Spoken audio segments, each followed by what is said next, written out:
Welcome to assembly instruction video of this Heli DX manufactured by FunRide Toys. Box includes main body, middle pipe with handle, 2 AAA cell. Insert the middle pipe into the main body until fully inserted and aligned. Press and hold the lock button, then insert the middle pipe until it locks. Pull the lock clamp to adjust the handle height, then release it to lock securely. Select one of the 3 height levels, lock the button into the desired hole, then close the lock clamp securely.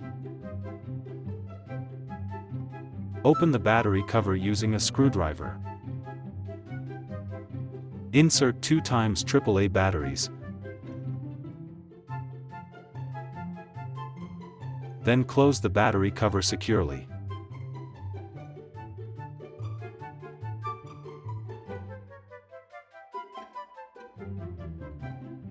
Push brake. Now this Heli DX is ready for your baby to use.